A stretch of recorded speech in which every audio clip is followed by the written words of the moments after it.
Hello, my wonderful listeners. Welcome back to another exciting episode of Life's Multiverse.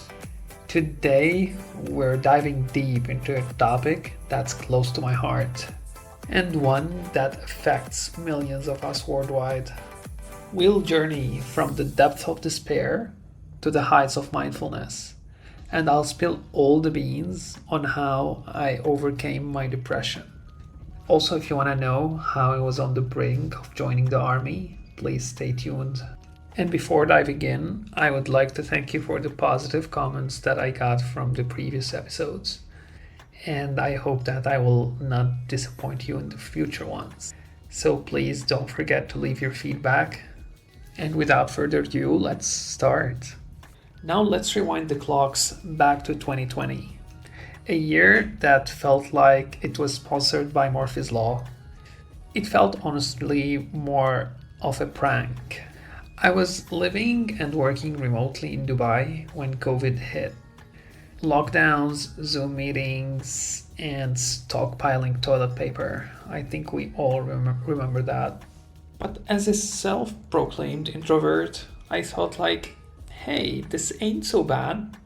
Little did I know that my introverted cocoon will turn into an emotional roller coaster. But before continuing, there's something I wanted to highlight, which is how little did I receive awareness about mental health in my life earlier. And I honestly don't know the reason behind that, but it was very minimal that I didn't know for real what mental illness means. I heard about depression and anxiety, and I thought that depression is just a low mood or feeling of sadness or something like that. And anxiety is just the feeling of worry, or when you're worried about something and you are feeling anxious. But looking back to things, I can tell that this was a complete blind spot to me. I could not ever imagine what those things mean for real. And the surprising part is that currently in the modern world, mental health is constantly on the decline.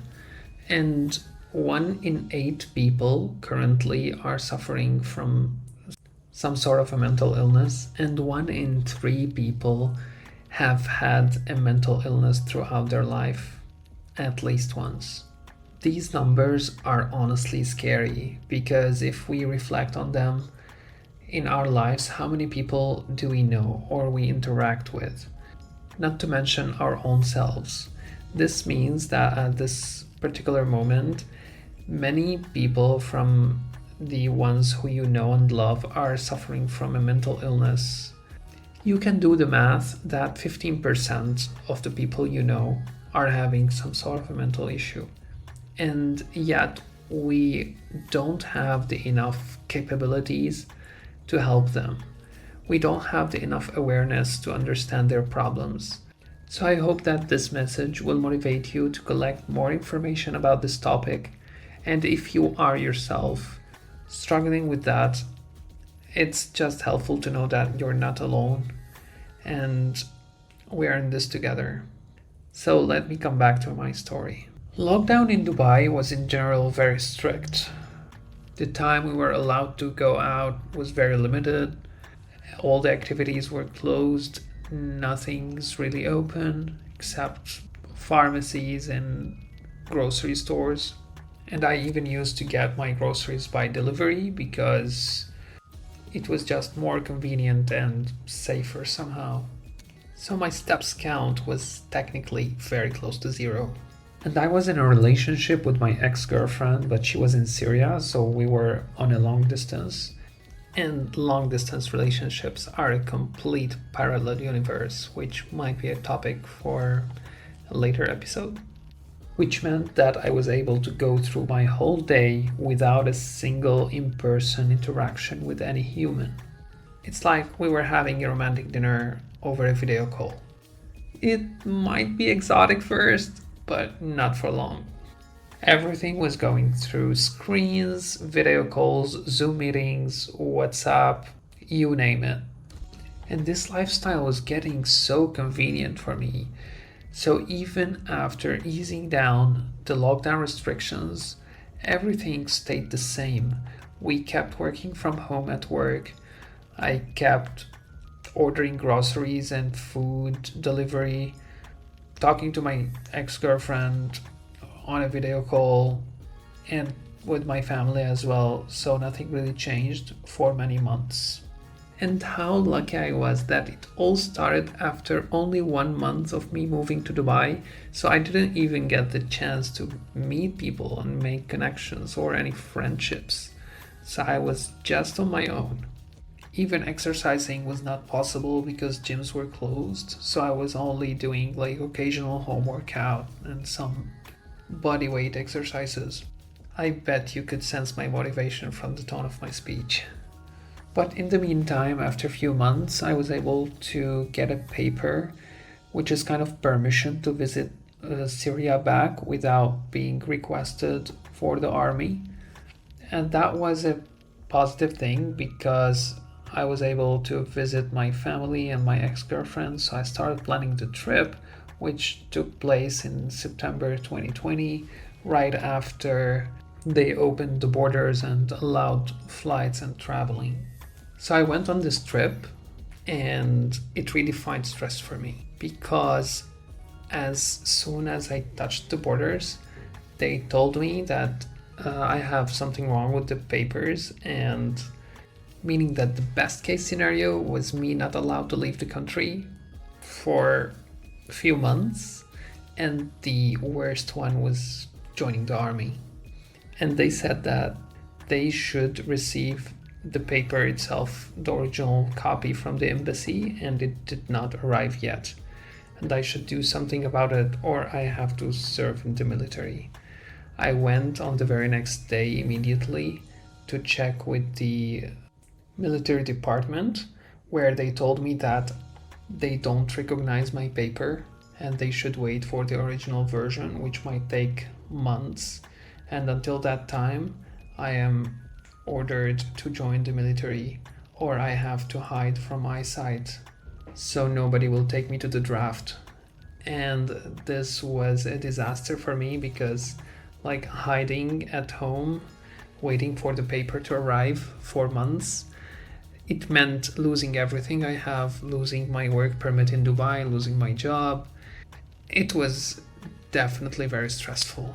And I want to keep the story short, as it's not the main subject, but it influenced kind of the events after.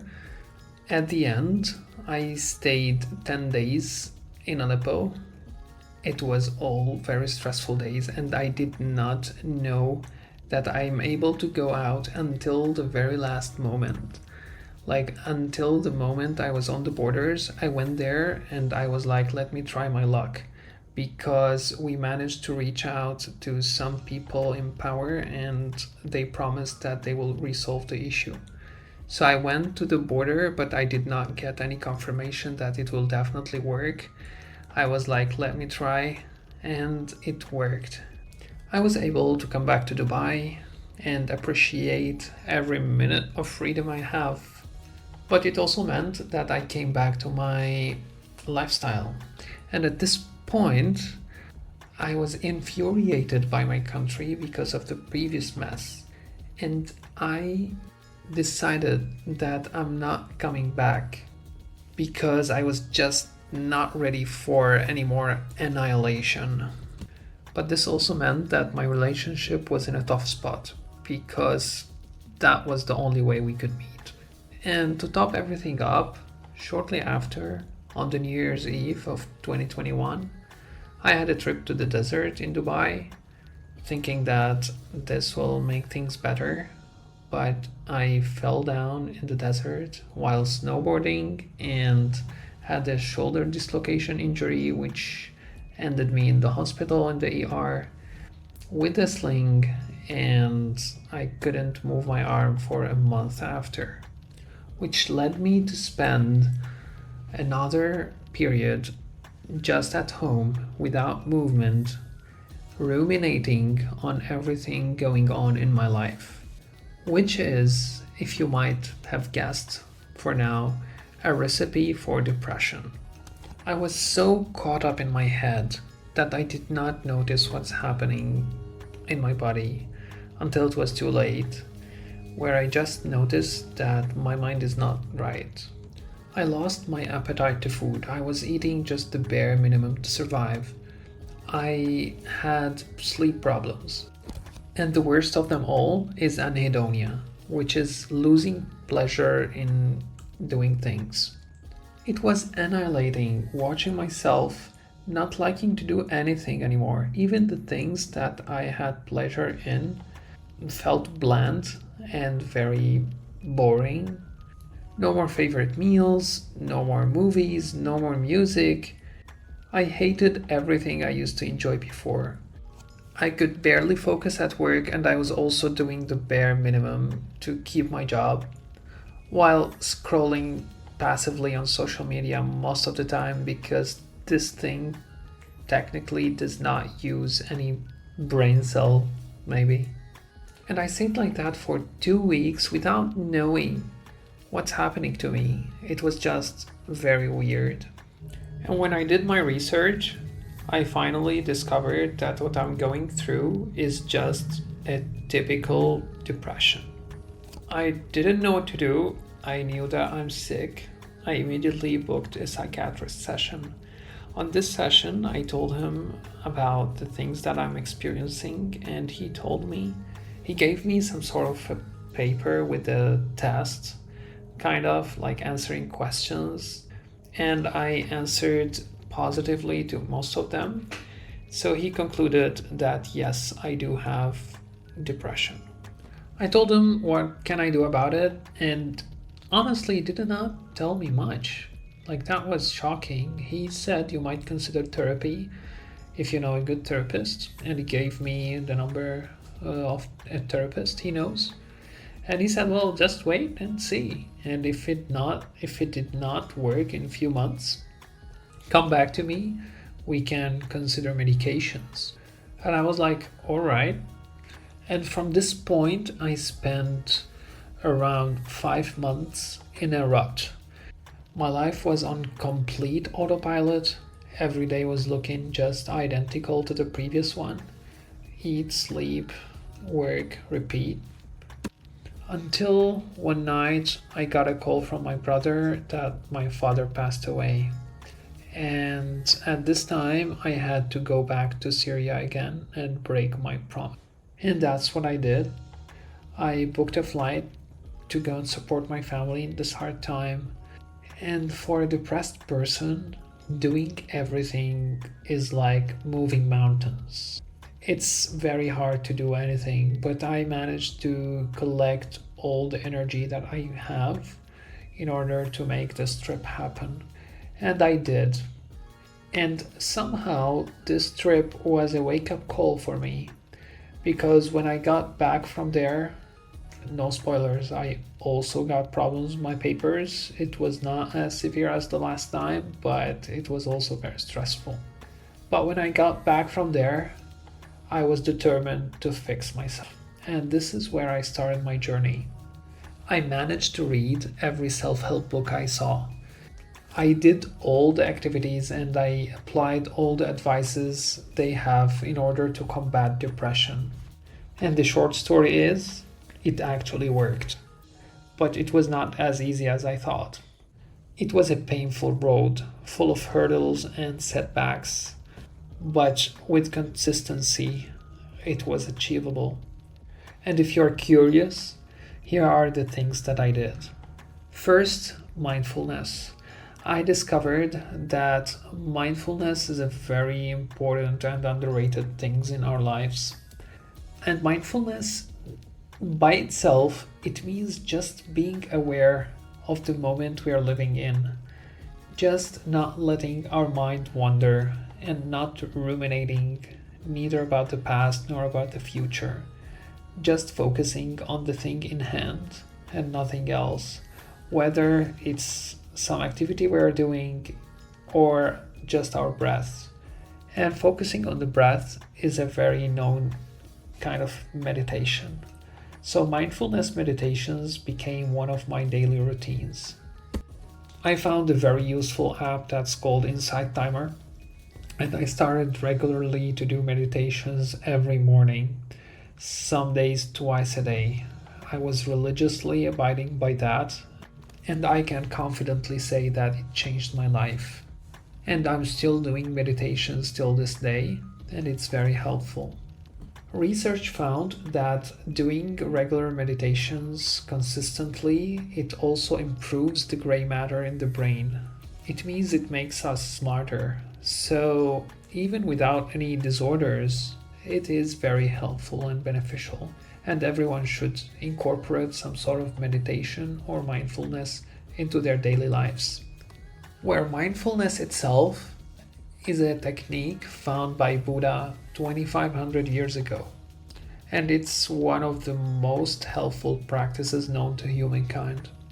And it was not studied scientifically only until recently, where they had many studies on people who are regular meditators, and they found the real benefit of it on the brain scans. Because in the situation of depression, for example, depression is technically a depression of the prefrontal cortex, which is the region in the brain that's responsible for regulating our thoughts and actions. And when we have a weak prefrontal cortex, this means that we don't really have much control over our thoughts. And this is what exactly the meditation fixes.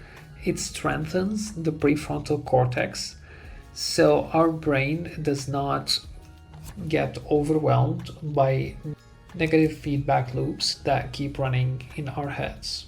And when we also have a hyperactive amygdala, which is the case in most depression situations, we are left with anxiety. And meditation also regulates the amygdala function and makes it smaller. So we become less reactive to our emotions and more active with our thoughts.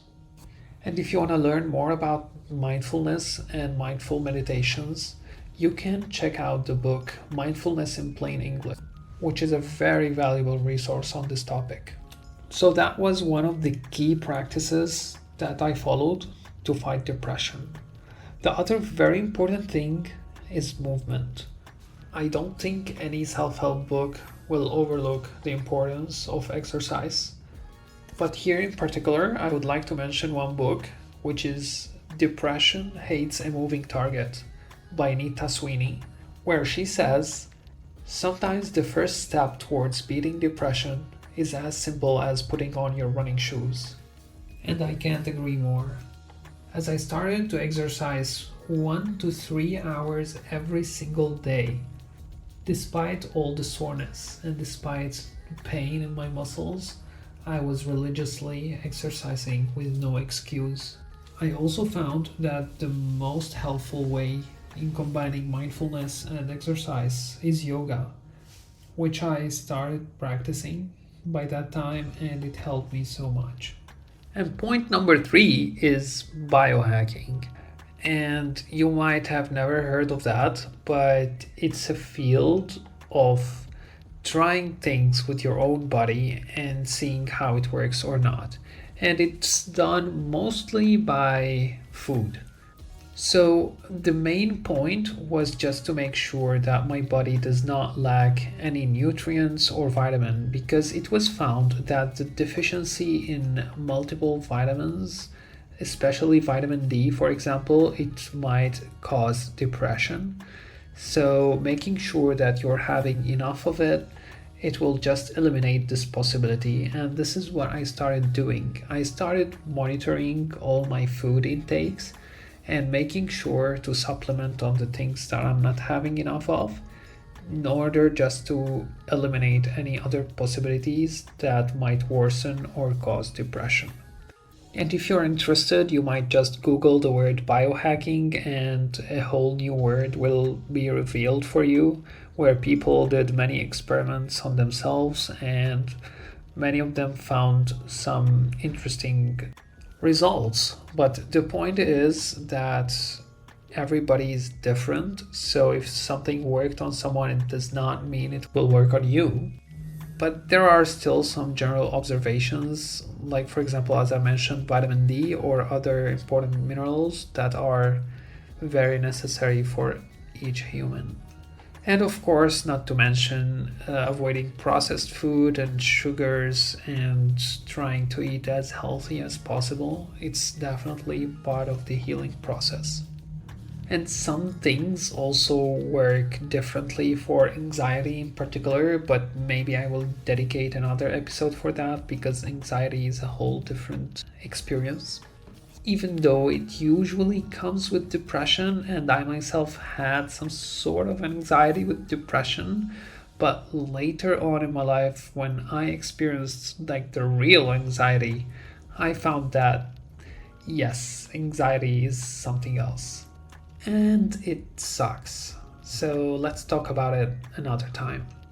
And the final point in overcoming depression for me was, I would say, therapy, because I tried therapy, but unfortunately for me, it was not very helpful because I did not have, let's say, good luck with finding a good therapist.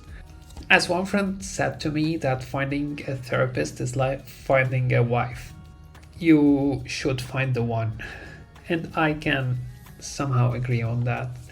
But generally speaking, therapy is a very, very useful way to treat depression, and CBT in particular, like cognitive behavioral therapy, which is the method used by most therapists to treat depression. It is kind of the standard way of treating these kind of mental illnesses and many more mental problems. So if you want to consider therapy, you should definitely go for it.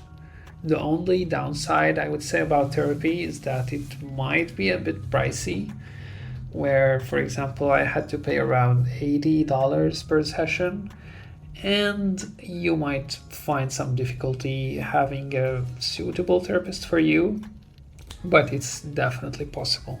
So these were the main methods that I followed to fight depression.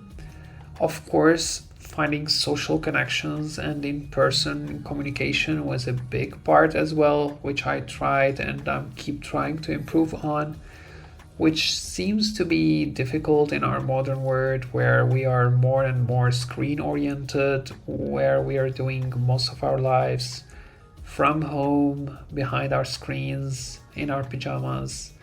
But we are social creatures. It's not a luxury to communicate with other people in person. It's a basic need. But this is also a very large topic, and it might also go to another episode. So, hey, we have a lot lined up. Don't miss out on anything. And I hope you learned something from today's episode. And I hope that you don't think of depression as like a low mood period or just a feeling of sadness, because believe me, it's a lot worse.